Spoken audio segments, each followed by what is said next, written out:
Hey there, General Hospital fans! If you thought Port Charles might calm down for the holidays, think again, because the next few weeks look more like a crime scene than a cozy Thanksgiving. We've got Hurricane Tracy blowing back into town, Britt in way over her head, Dalton on a collision course with doom, and Michael's perfect little cover story about to explode. Let's dig in. We'll start with Jason and Britt, because these two are on a collision path of their own. Jason apologizes, but it doesn't change the fact he's not on board with Britt's plan, especially when it involves Danny's part in the lab break-in. Britt wants what she wants. Jason wants Danny out of trouble. And in classic GH fashion, the kids take matters into their own hands anyway. Danny and Charlotte go straight to the cops, confess to the lab invasion, and back Rocco's version of events, insisting there was no vandalism.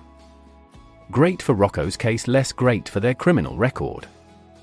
Meanwhile, Jack Brennan turns up the pressure on Carly. He's no fool, and he's starting to sense her act doesn't match her eyes.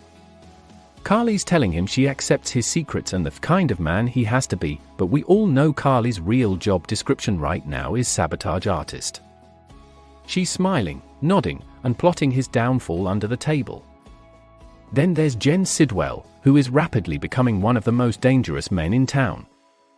He's furious about the lab mess and decides Professor Henry Hank the Dalton is more trouble than he's worth. That's never a good label to earn in Port Charles. It usually ends with a bullet, a body bag, or a conveniently timed accident. And that brings us to Laura. She's already clashed with Dalton in public, and now the election results drop, likely not in her favor. Drew's even taunting her with, "Will I lost suffice?" Because apparently surviving a shooting wasn't obnoxious enough. But Laura's night goes from bad to horrifying when she finds something after a drive and screams. Spoilers strongly hint Dalton may wind up as roadkill in front of her car. Did Sidwell order a hit that puts Dalton directly in her path?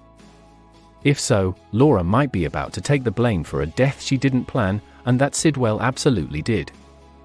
Nathan will show up to investigate, and Britt will eventually learn Dalton is dead. Cue her unsettling realization, the man she pushed Sidwell to handle is now a corpse. Jason's going to have questions, Sidwell's going to have threats, and Britt's going to be stuck in the middle wondering if she's next on his more trouble than they're worth list. Over at the Brown Dog Bar, S. Vaughn calls Jocelyn in for a meeting, setting up a shocker for her once she shows.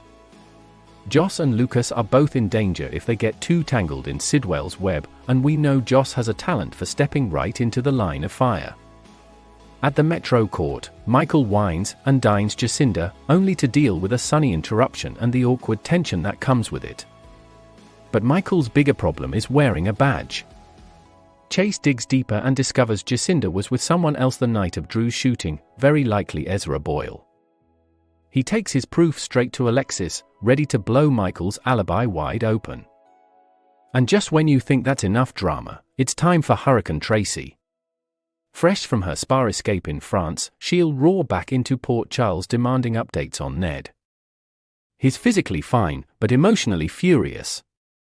Drew called no ambulance when Ned needed one, and you'd better believe Tracy is ready to scorch the earth over that. Add in Dante and Gio's strained relationship after Gio's confession about Rocco, plus Ava cozying up to Sidwell without realizing she's stepping into another deadly relationship, and this canvas is about to explode. So here's the question. Who's going down first, Dalton, Michael, Britt, or Sidwell himself, and how many lives will be shattered when all these secrets finally hit the surface? Stay tuned because Port Charles isn't bracing for a storm. The storm has already hit.